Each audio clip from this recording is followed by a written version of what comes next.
मुकेश की मुंबई में एक आईटी कंपनी में नई नई जॉब लगी तो उससे यह खुशी संभाली नहीं जा रही थी। कुछ दिन तो सब कुछ ठीक रहा। एक दिन काम करते करते कब रात हो गई पता नहीं चला। मुकेश ने घड़ी देखी तो रात के 12 बज रहे थे। अब मुकेश ने जल्दी जल्दी ऑफिस का काम समेटा और बस स्टॉप की तरफ निकल पड़ा। आज मौसम कुछ ज़्यादा ही खराब था और बूंदाबांदी शुरू हो चुकी थी। मुकेश अभी बस स्टॉप के रास्ते में ही था, तभी तेज बारिश शुरू हो गई। पास में ही एक चाय की दुकान खुली थी तो वह वहीं खड़ा होकर बारिश बंद होने का इंतज़ार करने लगा। मुकेश को इंतज़ार करते काफ़ी देर हो गई थी, पर बारिश थी कि रुकने का नाम ही नहीं ले रही थी। बस स्टॉप से आखिरी बस 1 बजे की थी तो अब वहाँ जाना भी व्यर्थ ही था। मुकेश के पास ही एक आदमी खड़ा था जिसे रेलवे स्टेशन जाना था, पर बारिश की वजह से वहाँ खड़े होकर वो भी बारिश रुकने का इंतज़ार कर रहा था। आगे की कहानी मैं मुकेश के ही पॉइंट ऑफ व्यू से बताने जा रहा हूँ।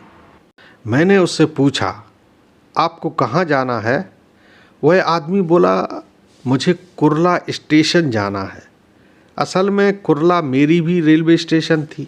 अब तक बारिश कुछ धीमी हो गई थी तो मैं भी उसी आदमी के साथ स्टेशन के लिए निकल पड़ा। अभी मैं और वो आदमी स्टेशन की तरफ जा ही रहे थे कि तभी मेरी नज़र एक पेड़ पर गई जहाँ एक औरत दुल्हन के जोड़े में नाच रही थी।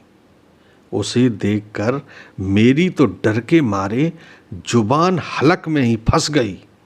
तभी उस आदमी ने मेरी हालत देखी तो पूछा, अरे भाई क्या हुआ तुम्हें, कांप क्यों रहे हो?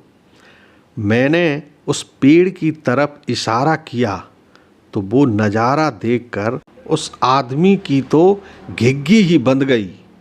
अब उस आदमी ने धीरे से कहा कि चुपचाप यहाँ से निकल चलो, यदि उसकी नज़र हम दोनों पर पड़ी तो वह जिंदा नहीं छोड़ेगी। इसके बाद हम दोनों वहाँ से लगभग भागते हुए स्टेशन पर पहुँचे, पर स्टेशन का नज़ारा देखा तो और भी घबरा गए।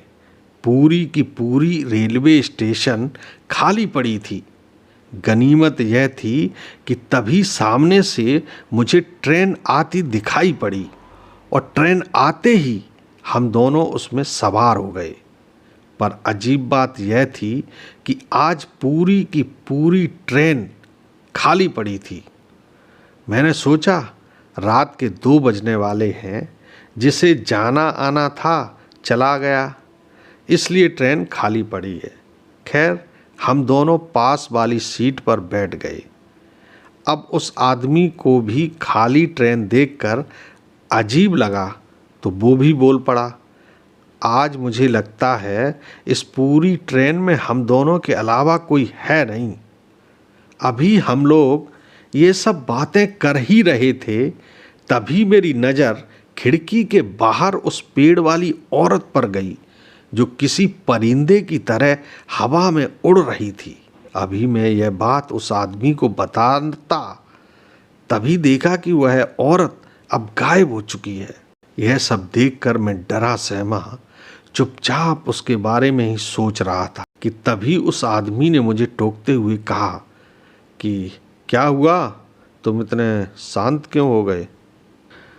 फिर मैंने उस आदमी को दुल्हन के जोड़े में उड़ने वाली उस बात बताई तो वह हंसते हुए बोला, अरे यार वो यहाँ नहीं आ सकती, यह तुम्हारा वहम है और कुछ नहीं।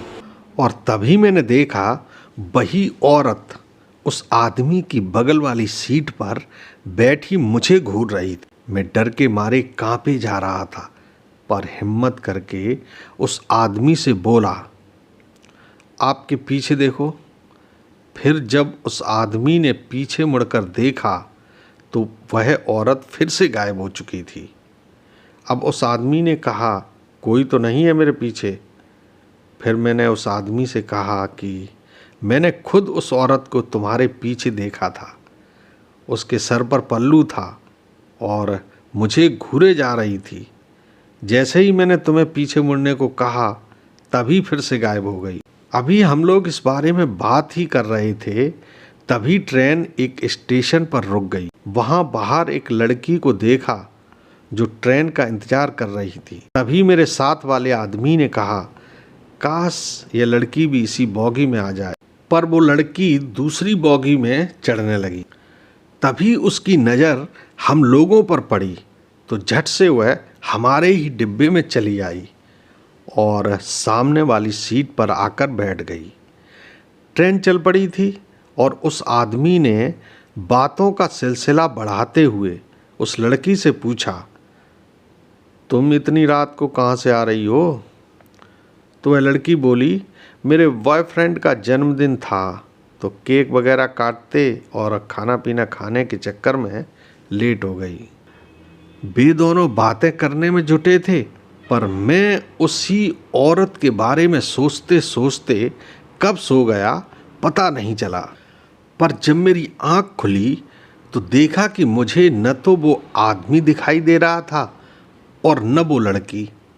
अब मैं उन्हें खोजते हुए बाथरूम की तरफ पहुंचा तो वहाँ का नज़ारा देखकर मैं सन्न रह गया। बाथरूम के बाहर चारों तरफ खून ही खून फैला हुआ था।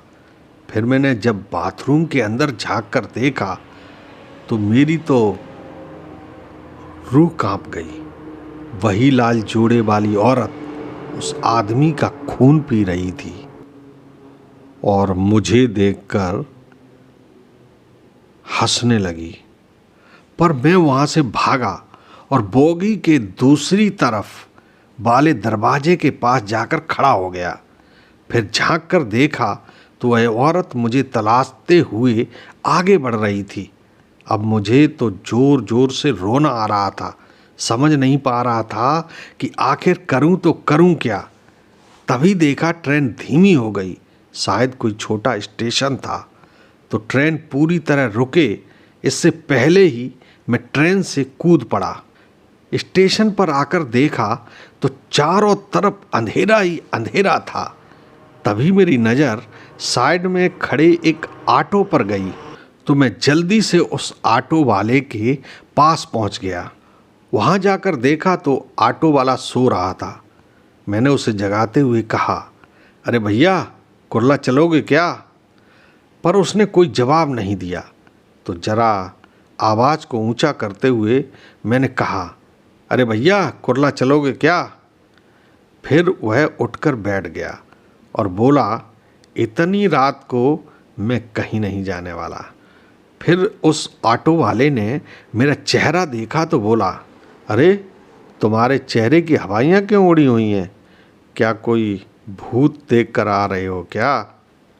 फिर मैंने उससे कहा कि 2000 रुपये दूंगा यदि मुझे कुर्ला तक छोड़ते हो तो।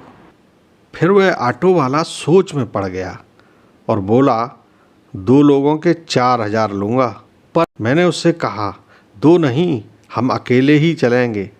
इस पर ऑटो वाला बोला, तुम्हारे पीछे खड़ी तुम्हारी नई नवेली दुल्हन को क्या यहीं छोड़कर जाओगे? फिर मैंने जैसे ही पीछे मुड़कर देखा तो वही लाल जोड़े वाली औरत खड़ी थी।